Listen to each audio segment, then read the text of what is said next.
Hello everyone, मैं राजेश भंडारी आप सबको स्वागत करता हूं अपने चैनल इलेक्ट्रिकल अड्डा में। आज जो मैं आप सबके सामने जो नेक्स्ट वीडियो लेके आऊँ वो लेके आऊँ यूके बोर्ड क्लास 12th की जो केमिस्ट्री है उसके प्रीवियस 5 ईयर के क्वेश्चन जो हम लोग कर रहे थे। तो उसमें हमारा एक लास्ट चैप्टर रह गया था बायोमोलिक्यूल्स, ठीक है। और इसके लिए बच्चे बहुत ही ज़्यादा कमेंट कर रहे थे, ठीक है। मैं तो एक बार इसको सोच रहा था कि इसको ना ही बनाऊं क्योंकि थ्योरेटिकल चैप्टर है, बच्चे इसको कर ही लेंगे, ठीक है। मगर बच्चों के कमेंट इतने आ रहे थे कि बायोमोलिक्यूल्स जो हमारा रह गया था प्रीवियस 5 ईयर का, तो उसको कराने के लिए बोल रहे थे। तो इसलिए मैंने इसके ऊपर जो है नोट्स बनाए हैं आप लोगों के लिए, ठीक है। तो बायोमोलिक्यूल्स जो चैप्टर है आज हम इस वीडियो में कवर करेंगे इसको। इसके अंदर से आपके थ्योरेटिकल क्वेश्चंस आते हैं, ठीक है। और जो क्वेश्चन आपको इस वीडियो में आपको मिलेंगे वही क्वेश्चन देखना बार बार रिपीट होते हैं, ठीक है। बाकी क्वेश्चन इससे और कुछ ज़्यादा बनते नहीं है क्योंकि सिंपल थ्योरेटिकल क्वेश्चन ही थ्योरेटिकल चैप्टर है, तो हर बार वही क्वेश्चन आपके रिपीट हो जाते हैं, ठीक है। अगली चीज़, ये जो चैप्टर है केमिस्ट्री का बोल सकते हैं कि सबसे सिंपल चैप्टर है, ठीक है। क्यों? क्योंकि पूरा ही थ्योरेटिकल है और याद आपको करना है। बायो वाले बच्चे हैं उनके लिए तो ये बहुत इजी पड़ जाता है ये चैप्टर, ठीक है। बाकी जो मैथ्स वाले बच्चे हैं वो भी इसको आसानी से कर लेंगे, ऐसे तो है नहीं कि इसमें ज़्यादा रिएक्शन है कुछ है, ठीक है। तो थ्योरेटिकल है, आराम से याद कर लोगे, ठीक। मगर एक चीज़ है, बच्चे इस चैप्टर को क्या करते हैं, इग्नोर करते हैं, ठीक है। बहुत से बच्चे तो इग्नोर नहीं करना इस चैप्टर को। आप किसी टफ चैप्टर में आप पूरा एक मान लो एक कोई बच्चा 1 हफ्ता 2 हफ्ता इसको पढ़ता रहता है टफ चैप्टर को, ठीक है। और वहाँ से भी उतने ही नंबर का एग्जाम में आना है। और ये बायोमोलिक्यूल्स जो सिंपल चैप्टर है जो आपका 1 या 2 घंटे के अंदर हो जाएगा, वो भी आपका क्या है उससे भी उतने ही नंबर का आना है या उससे ज़्यादा भी आ सकता है चैप्टर से, ठीक है। तो इसको पढ़ने में बेनिफिट है आपको, इसमें आप ज़्यादा ध्यान दो। तो इससे है कि आप लोगों का ये क्वेश्चन आपका गलत नहीं होना चाहिए, ठीक है। जो भी लिखो इसमें एक्यूरेट चीज़ लिखना है इसमें, ठीक है। मतलब ऐसा पढ़ो कि इसमें जो भी आप लिखो तो उसमें आपके नंबर कटे ना। तो ऐसा इस चैप्टर को पढ़ लो, ठीक है। तो नंबर नहीं कटेंगे आपके पेट, ठीक है। क्योंकि थ्योरेटिकल है, बच्चे ऊपर ऊपर से पढ़ के जाते हैं, थोड़ा बहुत पढ़ लेते हैं इसको, ठीक है। और फिर वहाँ पे उनके एग्जाम में इसके नंबर कट जाते हैं, ठीक है। तो इसको आपको अच्छे से पढ़ना है। बाकी मैंने इसके बाद डिटेल वीडियो भी बना रखी, मैं उसके इस वीडियो के डिस्क्रिप्शन में उसका लिंक डाल दूंगा, ठीक है। पहले जब मैंने इससे पहले वाले जो पेपर था आपका 2024 में उन बच्चों के लिए बनाया था, ठीक है। तो देखते हैं इसमें आगे। तो यहाँ पे जो पहला क्वेश्चन है कि फैट सॉल्युबल विटामिन, तो ये क्वेश्चन मैंने आपको ऑब्जेक्टिव उसमें भी करवा दिए थे, जो फैट सॉल्युबल होते हैं, ठीक है। तो फैट सॉल्युबल हमने वहाँ पे पढ़ा था, एक होता है ए, एक होता है डी, एक होता है ई और एक और के, ठीक है। तो इनमें से कोई सा आपको ऑप्शन में दिख रहा है, ए दिख रहा है, तो ए इसका फैट सॉल्युबल हो जाएगा, ठीक है, ठीक। बाकी ये दोनों क्या होते हैं आपके बी और सी जो होते हैं वाटर सॉल्युबल होते हैं, क्या होते हैं वाटर सॉल्युबल, यानी जल में घुलनशील होते हैं। और ये ए जो होता है ए डी ई के ये होते हैं वसा में विलय होते हैं, ठीक है। अगला क्वेश्चन देखते हैं, ये भी मैंने आप लोगों को करा दिया था कि जो विटामिन सी उसकी कमी से कौन सी डिजीज़ होती है आपकी, ठीक है। तो यहाँ पे जो विटामिन सी है उसकी कमी से जो होता है आपको, तो उससे होता है आपका स्कर्वी रोग, जो स्कर्वी रोग है आपका, ठीक है, स्कर्वी रोग, ठीक है। हिंदी में इसको स्कर्वी ऐसे लिखते हैं, ठीक है। स्कर्वी रोग होता है विटामिन सी की कमी से, ठीक है। अगला क्वेश्चन है यहाँ पे कि व्हाट इज न्यूक्लिक एसिड और right to biological function. Nucleic acid क्या होते हैं और इसके 2 बायोलॉजिकल फंक्शन आपको लिखने हैं, ठीक है। तो ये है न्यूक्लिक एसिड। न्यूक्लिक एसिड देखो न्यूक्लिक एसिड क्या होता है, जो आपने सुना होगा डीएनए और आरएनए, वो आपके न्यूक्लिक एसिड ही होते हैं, ठीक है। अब न्यूक्लिक एसिड जो होते हैं आपके, उनका काम क्या होता है, तो ये क्या होता है मोस्ट इंपॉर्टेंट होते हैं मैक्रो मॉलिक्यूल्स हैं। यानी न्यूक्लिक एसिड क्या है, एक मैक्रो मॉलिक्यूल्स हैं जो कंटिन्यूटी ऑफ लाइफ के लिए इंपॉर्टेंट है, ठीक है। और genetic blueprint of a cell, यानी हमारी बॉडी की जो पूरी जेनेटिक इंफॉर्मेशन होती है इन न्यूक्लिक एसिड के अंदर ही प्रेजेंट होती है, ठीक है।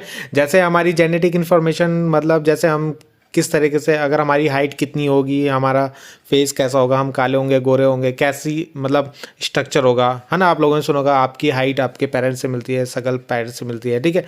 तो वो सारी जो जेनेटिक ब्लूप्रिंट होते हैं वो सेल की, वो किसके अंदर होती है, न्यूक्लिक एसिड के ही अंदर प्रेजेंट होती है आपकी, ठीक है।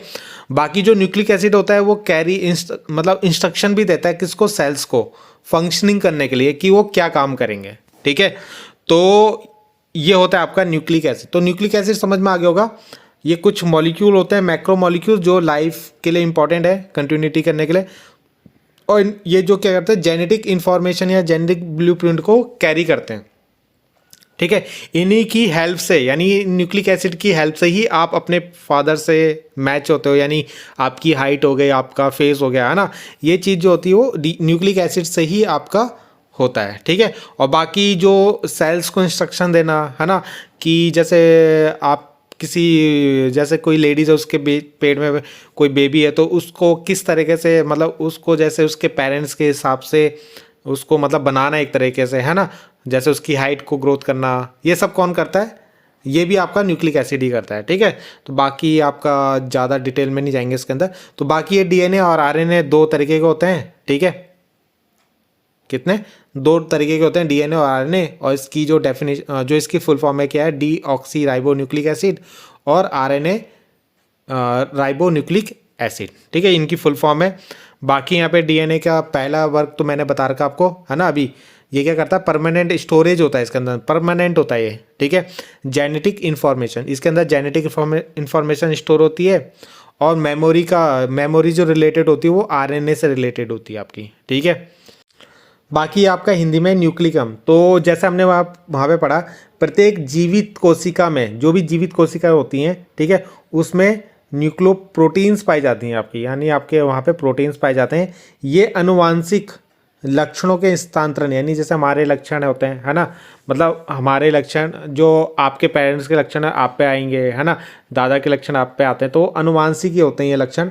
तो ये हमेशा किससे, न्यूक्लिक अम्ल से ही, आपके न्यूक्लिक अम्ल मतलब डीएनए और आरएनए से ही ट्रांसफ़र होते हैं, एक आदमी से दूसरे आदमी, मतलब आपके पेरेंट्स से आप पे हुए होंगे, है ना, तो इस तरीके से ट्रांसफ़र होते हैं, ठीक है।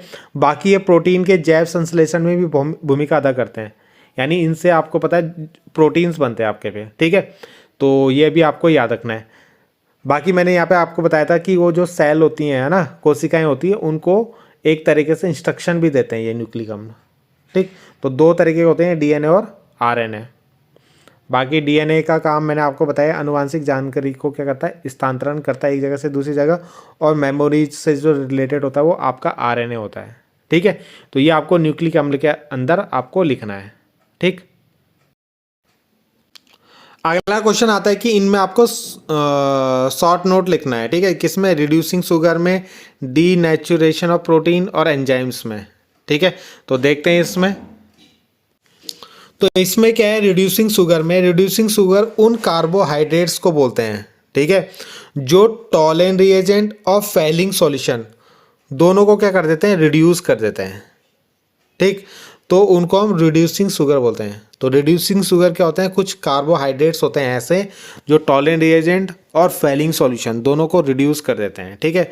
तो जितने भी मोनोसैकेराइड्स होते हैं आपके, जितने भी मोनोसैकेराइड्स होते हैं आपके, डाइसैकेराइड्स होते हैं, है ना, जैसे सुक्रोज हो गया, ये सारे क्या आपके रिड्यूसिंग शुगर होते हैं आपके, ठीक है।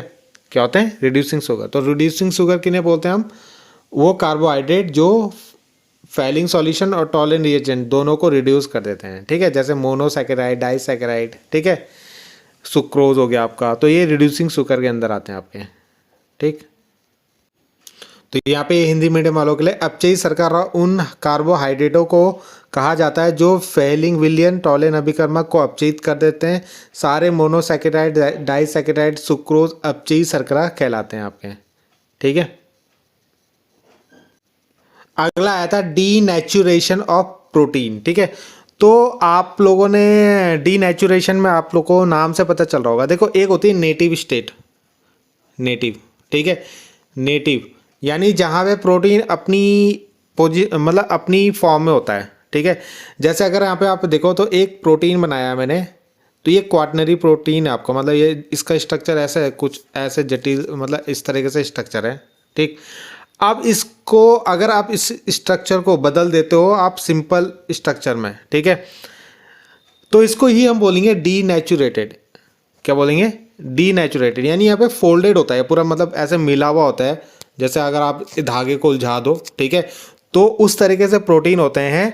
और अगर आप उस धागे को, जो उलझा हुआ धागा, जैसे आप लोग पतंग उड़ाते हो तो धागा उलझ जाता है, फिर आप उसको सही कर दो, है ना, तो वो क्या हो जाएगा, जब आप उसको सही करते हो तो उसको बोलते हैं हम डीनेचुरेशन। मतलब सही करने के बाद जो मिलेगा आपको, है ना, इस प्रोसेस को बोलते हैं हम डीनेचुरेशन, यानी सही करने के जो प्रोसेस होता है उसको डीनेचुरेशन बोलते हैं, ठीक है।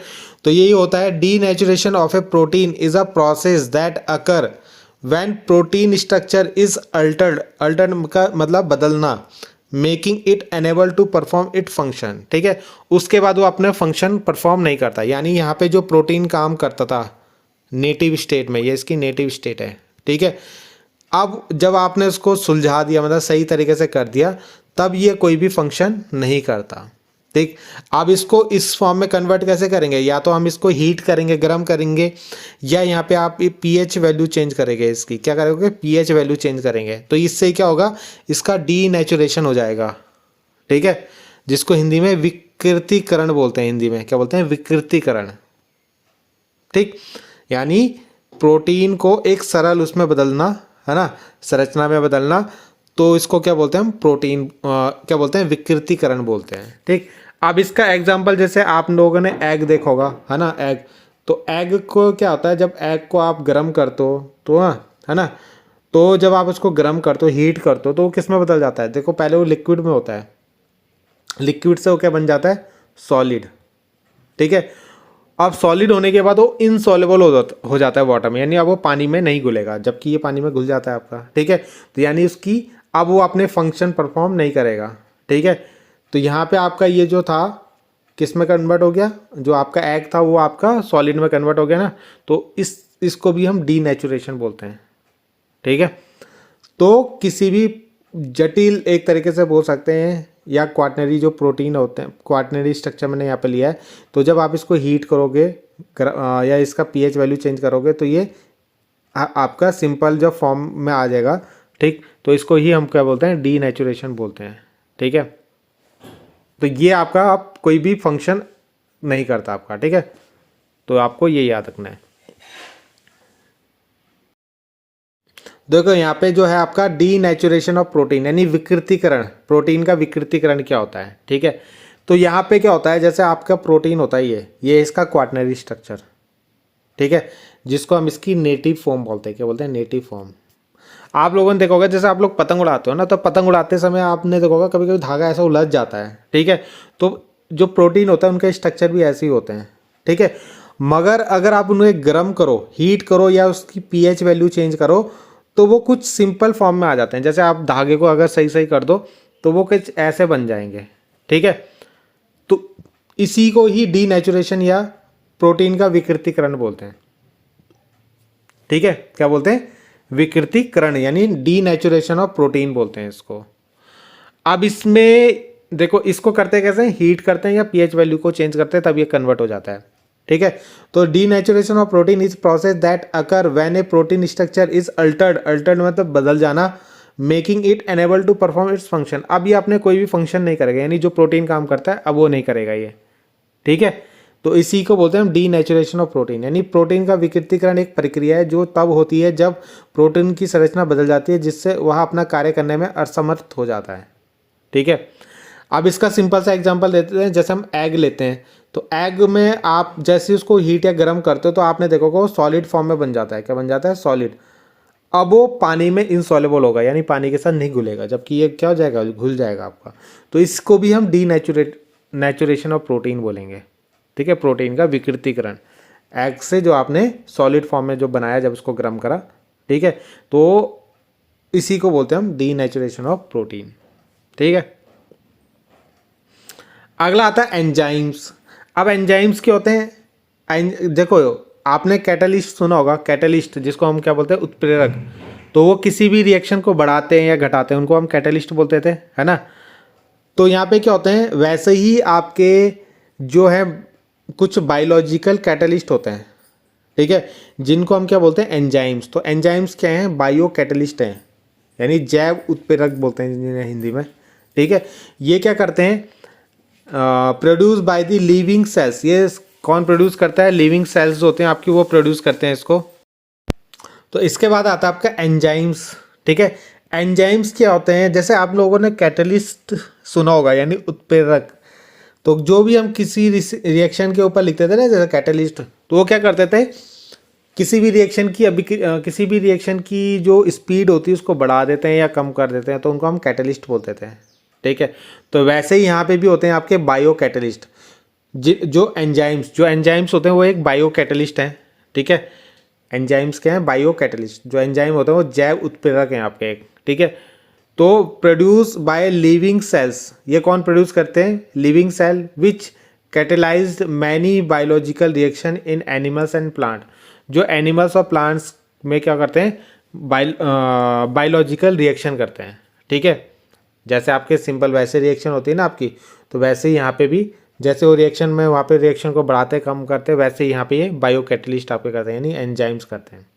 ठीक है, तो एंजाइमों को जैव उत्प्रेरक के रूप में परिभाषित किया जाता है जो जीवित कोशिकाओं द्वारा उत्पादित होते हैं, यानी ये इन्हें जो है लिविंग सेल जो होती हैं वो प्रोड्यूस करती है एंजाइम्स को, जो जानवरों और पौधों के शरीर में कई जैव रासायनिक प्रतिक्रियाओं को उत्प्रेरित करते हैं। यानी जो भी वहाँ पे रिएक्शन होती है उनको उत्प्रेरित, मतलब उनकी जैसे रिएक्शन को बढ़ाना है ना, मतलब स्पीड को बढ़ाना कम करना, वो करते हैं ये। ठीक है, बायो कैटलिस्ट भी आपके, जिन्हें हम एंजाइम्स बोलते हैं।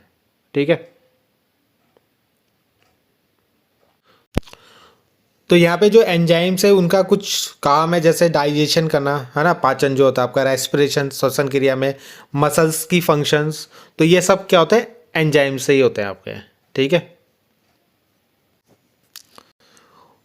Human body does not produce, तो क्या प्रोड्यूस नहीं करती ह्यूमन बॉडीज? विटामिन्स। ठीक है, विटामिन्स हमारी बॉडी जो है प्रोड्यूस नहीं करती। ठीक है, ये हमें जो खाना होता है उससे मिलता है, जो भी हम खाते हैं, है ना। बाकी अगला क्वेश्चन है कि जो कोबाल्ट होता है वो किस में पाया जाता है, किस विटामिन के अंदर पाया जाता है? तो ये क्वेश्चन मैंने आपको पहले भी कराया है, B12 विटामिन जो होता है आपका। ठीक है, ये क्वेश्चन तो हमने कर लिया है। अगला क्वेश्चन आता है कि what are alpha amino acid, how alpha amino acid form zwitter ion in the aqua solution. ये क्वेश्चन आपका इंपॉर्टेंट है कि अल्फा एमिनो एसिड क्या होता है और how alpha amino acid form zwitter ion, यानी जो अल्फा एमिनो अम्ल होता है वो ज्यूटर आयन को किस प्रकार बनाता है। ठीक है, और ये रिड्यूसिंग शुगर वाला तो हमने कर लिया क्वेश्चन, तो ये वाला क्वेश्चन देखते हैं। तो सबसे पहले आता है आपका अल्फा एमिनो एसिड। ठीक है, अब अल्फा एमिनो एसिड का मतलब क्या होता है? ठीक, तो यानी ये जो एमिनो ग्रुप होगा यानी NH2, वो किस पे जुड़ा होगा? अल्फा कार्बन पे जुड़ा होगा। अल्फा कार्बन क्या होता है? देखो, जैसे अगर हम यहाँ पे देखें, ये एक आपका एमिनो एसिड है। ठीक है, COOH, इसके बगल वाला जो कार्बन होता है उसको हम अल्फा कार्बन बोलते हैं। तो इससे आपका NH2 जुड़ा हुआ है। क्या जुड़ा हुआ है? NH2 जुड़ा हुआ है। ठीक है, तो उसी को हम अल्फा एमिनो एसिड बोलते हैं। तो alpha amino acid are carboxylic acid, एक तरीके के कार्बोक्सिलिक एसिड होते हैं, हैविंग एन एमिनो यानी NH2 group bounded to the alpha carbon, alpha carbon से बाउंडेड है ये। ठीक है, that is the carbon next to the COOH, यानी COH के नेक्स्ट कार्बन पे।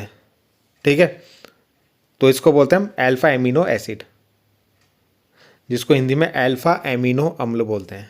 ठीक है, अगर मैं दिखाऊं इसको हिंदी में तो ये है। तो अल्फा एमिनो अम्ल एमिनो एसिड कार्बनिक यौगिक है जो मिलकर प्रोटीन बनाते हैं। एमिनो अम्ल में एमाइन और कार्बोक्सिलिक क्रियात्मक समूह होते हैं। ठीक है, तो यहाँ पे डेफिनेशन थोड़ा मैंने अलग लिखी हुई है। ठीक, तो जो एमिनो एसिड होते हैं कार्बनिक यौगिक होते हैं जो मिलकर प्रोटीन बनाते हैं। क्या बनाते हैं? प्रोटीन बनाते हैं ये लोग, ये जो मिलते हैं। ठीक है, एमिनो अम्ल में एमाइन और कार्बोक्सिलिक समूह होते हैं। ठीक है, ये मैंने आपको बताया। तो एमाइन भी जुड़ा होता है और कार्बोक्सिलिक समूह भी जुड़ा होता है, यानी COH भी जुड़ा होता है, और ये जो एमाइन जुड़ा होता है अल्फा कार्बन में जुड़ा होता है, इसलिए इसको अल्फा एमिनो अम्ल भी बोला जाता है। ठीक है, अगला पूछा था कि ज्यूटर आयन किस तरीके से फॉर्म करते हैं। ठीक है, तो एक्वा सॉल्यूशन में, तो आप जब इसे एक्वा सॉल्यूशन में डालते हो अल्फा एमिनो एसिड को, तो यहाँ पे जो होता है कार्बोक्सिलिक एसिड जो है आपका, कार्बोक्सिलिक एसिड मतलब ये जो COOH है कार्बोक्सिलिक समूह जिसको हिंदी में बोलते हैं, ये अपना एक H डोनेट करता है, यानी इससे देखो एक H निकला है, ठीक है। Carboxylic group can loss A proton, ये एक प्रोटोन को लॉस करता है। एंड एमिनो ग्रुप, जो एमिनो ग्रुप यानी NH2 है, जो हाइड्रोजन यहाँ से निकलेगा उसको एक्सेप्ट करेगा, तो ये NH3+ हमने बनाया है, तो इसी को बोलते हैं हम ज्यूटर आयन। क्या बोलते हैं? ज्यूटर आयन, ठीक है। तो यानी जब जैसे ही आप इसको इसके एक्वा सॉल्यूशन, इसका जो एक्वा सॉल्यूशन बनाओगे तो यहाँ से H निकलेगा प्रोटॉन और इस पे जाएगा, तो इसको इस तरीके से ज्यूटर आयन बनता है आपका, ठीक है। तो ये यहाँ पे मैंने हिंदी में लिखा हुआ है कि जलीय विलयन में कार्बोक्सिलिक अम्ल एक प्रोटॉन का त्याग करता है तथा एमिनो समूह एक प्रोटॉन को लेकर एमिनो समूह में आयन उत्पन्न करता है। इसमें एक द्विध्रुव आयन उत्पन्न होता है जिसे ज्यूटर आयन कहते हैं, ठीक है। तो इस पूरे को ज्यूटर आयन बोलते हैं, क्योंकि इसमें माइनस भी और प्लस भी आ रहा है ना, तो इसलिए इसको ज्यूटर आयन बोलेंगे। कभी कभी सिंपल ज्यूटर आयन की डेफिनेशन आ जाती है आपके एग्जाम में, तो आपको फिर इतना ही लिखना है इसके अंदर भी, ठीक है। तो बाकी ये क्वेश्चन मैंने आप लोगों को कल भी करा रखा था, है ना। जो आपका नाइट ब्लाइंडनेस, जो यानी रतौंधी जो रोग होता है, वो किसके कारण होता है? आपका विटामिन ए के कारण, ठीक है। विटामिन ए इसका आंसर होगा। और एथिल अल्कोहल में ग्लूकोज को एथिल अल्कोहल में तो जाइमेज द्वारा कन्वर्ट किया जाता है, ठीक है। किसके द्वारा? जाइमेज के द्वारा।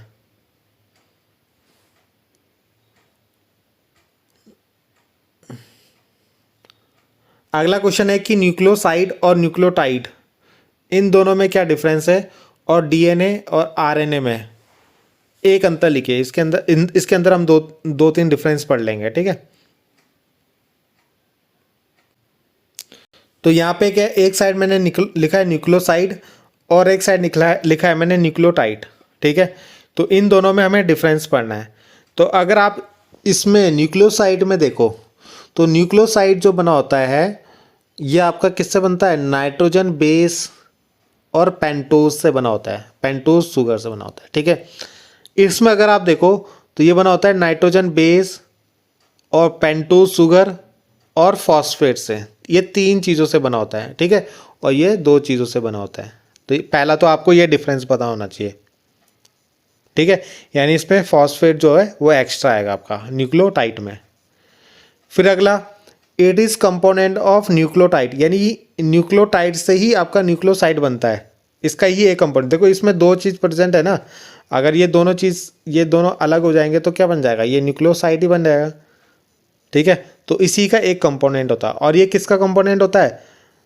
ये आपका न्यूक्लियोटाइड। ये न्यूक्लियोटाइड कैसे बनता है? Nucleotide is form through phosphorylation of nucleoside. Nucleoside का जब आप फॉस्फोरिलेशन करोगे, यानी इसमें फॉस्फोरस को ऐड कर दोगे, तो आपका न्यूक्लियोटाइड बन जाएगा, है ना। यानी इससे ये बन जाता है, और अगर आप इसमें फॉस्फोरस जोड़ दो तो इससे ये बन जाएगा, ठीक। अगला, ये बेसिक नेचर का होता है और ये एसिडिक नेचर का होता है। अगर मैं इसका स्ट्रक्चर दिखाऊं दोनों का, तो यहाँ पे देखो ये दोनों का स्ट्रक्चर है, ये न्यूक्लियोसाइड है और ये न्यूक्लियोटाइड है। दोनों में अगर आप डिफरेंस देखो तो बेस तो दोनों में ही होगा, ठीक है। बस यहाँ पे फॉस्फेट एक्स्ट्रा आ जाता है। क्या आ जाता है? फॉस्फेट। इधर फॉस्फेट नहीं होगा आपका, और नाइट्रोजन बेस तो दोनों के अंदर प्रेजेंट होता है, ठीक है। तो ये दोनों में डिफरेंस होता है इन दोनों के स्ट्रक्चर में, ठीक है। तो ये इनमें क्या है डिफरेंस आपका, न्यूक्लियोसाइड और न्यूक्लियोटाइड में। यही मैंने यहाँ पे हिंदी में भी लिखा हुआ है, सेम टू सेम। इसमें नाइट्रोजन बेस और पेंटोज शर्करा होता है, इसमें नाइट्रोजन बेस, पेंटोज शर्करा और फॉस्फेट होता है। ये न्यूक्लियोटाइड का एक घटक है। न्यूक्लियोटाइड का निर्माण न्यूक्लियोसाइड के फॉस्फोरिलिक से होता है। ये थोड़ा क्षारीय होता है, ये अम्लीय होता है, ठीक है। और स्ट्रक्चर मैंने वहाँ पे बना दिया दोनों का। अगला है कि जो विटामिन डी है उसका केमिकल नेम आपको लिखना है यहाँ पे, ठीक है। तो इसका जो केमिकल नेम होता है कैल्सीफेरोल होता है आपका, ठीक। बाकी ये वाला क्वेश्चन तो है नहीं आपका इसका। ये glucose is converted into ethyl alcohol, तो ये जाइमेज आपको अभी हमने ऊपर देखा था। अगला क्वेश्चन आता है आपके पास, ये कृत्रिम मधुरक होते हैं, यानी आर्टिफिशियल स्वीटनिंग एजेंट होते हैं, ये क्या होते हैं? और सैकेराइड का संरचनात्मक सूत्र लिखिए। जो सैकेराइड है उसका फॉर्मूला भी आपको लिखना है, ठीक है। तो यहाँ पे जो ये आपका आर्टिफिशियल स्वीटनिंग एजेंट, ठीक है। तो आर्टिफिशियल जो स्वीटनिंग होते हैं आपके, ये कहाँ मिलाए जाते हैं, जैसे आपके फूड होते हैं, बेवरेजेस होते हैं ना, पीने वाली चीज़ें जैसे कोल्ड ड्रिंक हो गई है ना, तो इनमें ये मिलाए जाते हैं मिठास लाने के लिए, ठीक है। वहाँ पे आपका क्या होता है, ये आर्टिफिशियल स्वीटनिंग मिलाया जाता है, ठीक है। अब ये क्या, इनका काम क्या होता है, कहाँ मिलाए जाते हैं, फूड और बेवरेजेस में, टू प्रोवाइड ए स्वीट यानी मिठास लाने के लिए, है ना। और इसमें जो होती है कैलोरीज बहुत कम होती हैं, कैलोरीज नहीं होती हैं, ठीक है। They do not harm the human body, और हमारी बॉडी जो होती है हमारे शरीर को नुकसान भी नहीं पहुंचाती, ठीक है। तो कुछ आपके जो स्वीटनर्स हैं आपके आर्टिफिशियल, वह आपके एस्परेट में क्या, एस्परेटम, सैकरीन और सिक्रोलोज और एलिटेम, ठीक है। तो ये कुछ आपके स्वीटनर्स हैं। अब आपसे यहाँ पे जो है सैकरीन का स्ट्रक्चर पूछा था, तो सैकरीन का स्ट्रक्चर आपका ये है, तो इसको आप याद कर लेना। तो हिंदी में बोलते हैं कृत्रिम मधुरक, रासायनिक रूप से बनाए गए पदार्थ होते हैं जिनका स्वाद मीठा होता है। इनका इस्तेमाल खाने में मिठास लाने के लिए किया जाता है ना। इनमें कैलोरी कम होती है और ये शरीर को नुकसान भी नहीं पहुँचाते हैं, ठीक है। तो कुछ आपके जो आपके क्या होते हैं, ये जो कृत्रिम मधुरक होते हैं वो हैं आपका सैकरीन, एस्पार्टेम, सुक्रालोज और एलिटेम, ठीक है। और यहाँ पे इसका सैकरीन का स्ट्रक्चर पूछा था, तो वो मैंने आपको ऊपर बता दिया यहाँ पे, ठीक है। ये है सैकरीन का स्ट्रक्चर, ठीक है। अगला क्वेश्चन पूछा गया है कि ग्लूकोज होता है ना, कैसे पता लगेगा ग्लूकोज। एक आपको रिएक्शन देनी है which indicate the presence of aldehyde, यानी उसके अंदर एल्डिहाइड प्रेजेंट है ग्लूकोज के अंदर, और 5 हाइड्रोक्सिल ग्रुप प्रेजेंट है, ठीक है। तो उसके लिए आपको रिएक्शन देनी है कि कैसे ग्लूकोज के अंदर पता लगेगा मैं कि ग्लूकोज के अंदर एल्डिहाइड भी होता है और 5 OH ग्रुप होते हैं, ठीक है। तो इसके लिए हम रिएक्शन देखते हैं। तो पहले हम देखते हैं एल्डिहाइड वाले की। अगर हम ग्लूकोज का स्ट्रक्चर बनाओ ना, तो ग्लूकोज का स्ट्रक्चर होता है, देखो यहाँ पे मैं बना रहा हूँ CHO, ठीक है। फिर ये होगा CHOH,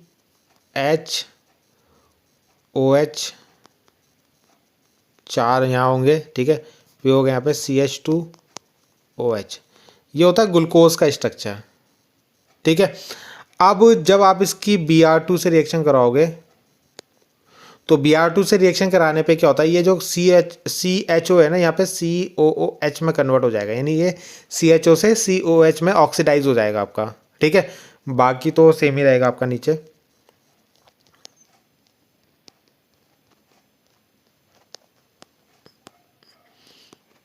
तो इस रिएक्शन से तो हमें पता लगता है कि इसके अंदर एल्डिहाइड है, क्योंकि एल्डिहाइड किस में ऑक्सीडाइज हो रहा है, कार्बोक्सिलिक एसिड में कन्वर्ट हो रहा है, ठीक है। तो ये रिएक्शन आपको इस पहले वाले में देनी है। यहाँ से हमें पता लगता है कि ये जो ग्लूकोज है इसके अंदर एल्डिहाइड आपका क्या है, प्रेजेंट है, ठीक है। दूसरी रिएक्शन देखते हैं इसमें हम।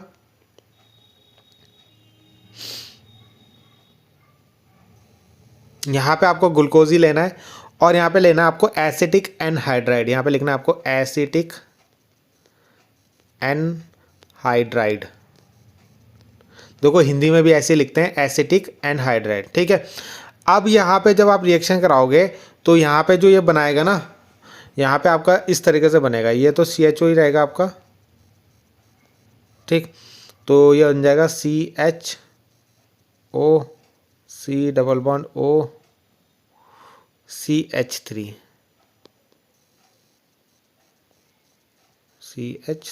ठीक है।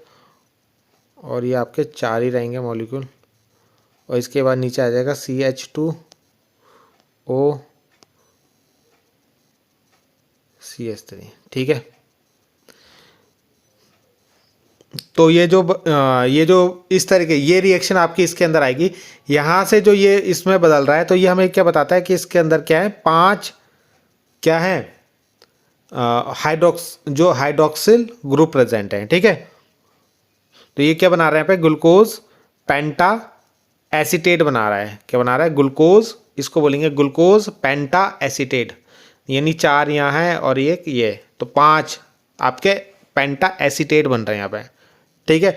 तो ये हमें बताता है यहाँ की इसके अंदर 5 OH क्या है ग्रुप प्रेजेंट है आपके, 5 है ना, देखो 4 ये हैं और एक ये 5, तो 5 ग्लूकोज, ये सॉरी ग्लूकोज बोल रहा हूँ मैं बार बार, 5 OH ग्रुप यहाँ पे प्रेजेंट है, ये आपको पता लगाना था, क्योंकि ये एसिटिक एनहाइड्राइड से रिएक्शन करके 5 ही ये बना रहा है, क्या पेंटा एसीटेट बना रहा है, ठीक है।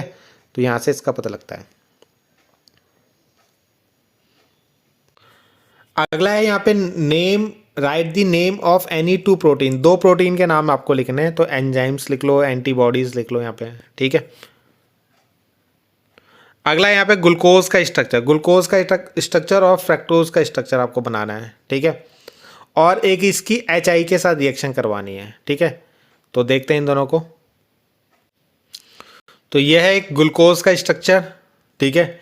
अभी जैसे इससे पहले वाले क्वेश्चन में मैंने ग्लूकोज बनाया था ना, आप ऐसे ही बना सकते हो और ऐसे ही बना सकते हो। यहाँ पे CHO ग्रुप प्रेजेंट होता है, और डी ग्लूकोज में क्या होता है, डी फ्रैक्टोज में क्या होता है, कीटोन ग्रुप प्रेजेंट होता है, ठीक है। बाकी ऐसे आपको 1 2 3 4 5 कार्बन, 5 और 6 कार्बन बनाने, ठीक है। और ऐसे यहाँ OH, फिर H, फिर OH H, OH OH, और फिर यहाँ पे OH, ठीक है। इस तरीके से जोड़ना है आपको, ठीक है। सेम टू सेम इसमें भी बना लेना आप। अगला ये पूछा था कि जो एल्डिहाइड है उसकी रिएक्शन करानी थी आपको किसके साथ, सॉरी ग्लूकोज की रिएक्शन करानी थी HI के साथ, ठीक है। तो इस तरीके से था आपका वो 4, यहाँ पे CH2OH, तो इसकी रिएक्शन करानी है आपको HI के साथ। तो HI से रिएक्शन करने पर ना ये हेक्सेन में कन्वर्ट हो जाता है, किसमें, हेक्सेन में,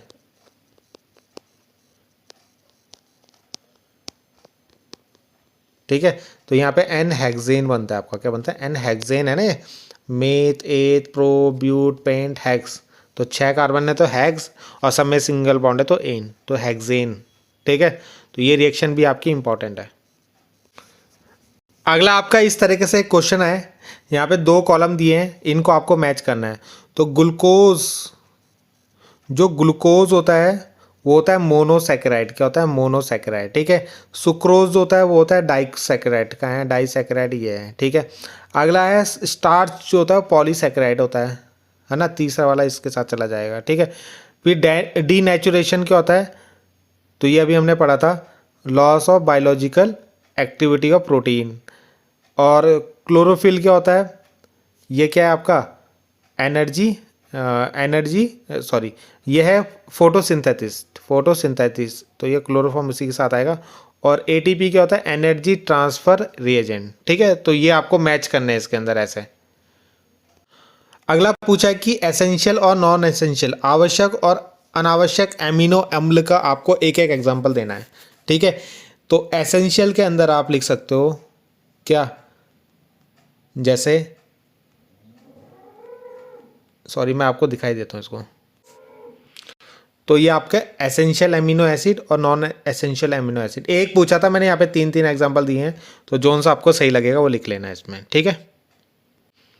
अगला है DNA और RNA में डिफरेंस देखते हैं हम लोग, ठीक।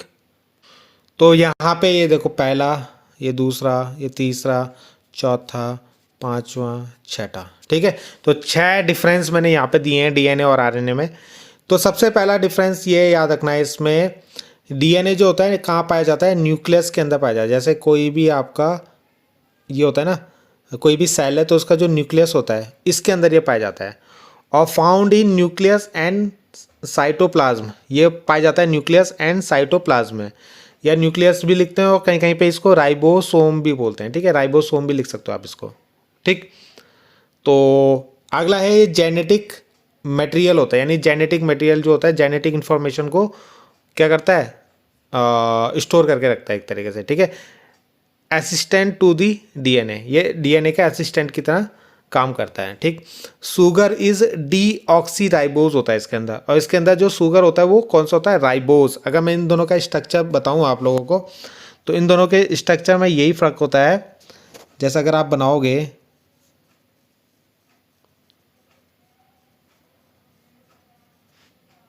इस तरीके से बनेगा ये, ठीक है। तो यहाँ पे OH आता है इसका, यहाँ पे H आता है, यहाँ पे भी H आएगा, यहाँ पे भी H आएगा, ठीक है। यहाँ पे H और ये OH होगा, और यहाँ पे नीचे H होगा और ऊपर होगा HOCH2, ठीक है, ये तो है आपका डीएनए का। आरएनए वाले में सेम टू सेम ऐसे ही बनेगा, बस यहाँ पे OH आ जाएगा साथ में, ठीक है, आरएनए वाले में। और डीएनए वाले में यहाँ पे O नहीं होता आपका, ठीक है। आगे समझ में, डीएनए में ये O हट जाता है और आरएनए में ये O आता है आपका यहाँ पे, ठीक। बाकी डीएनए के अंदर जो बेस होते हैं कौन सा होता है, ATCG होता है, इसमें AUCG होता है, ठीक। ये जो डीएनए होता है ये डबल स्टैंडर्ड होता है, यानी इस तरीके से बनाते हैं हम इसको, ठीक है, इस तरीके से,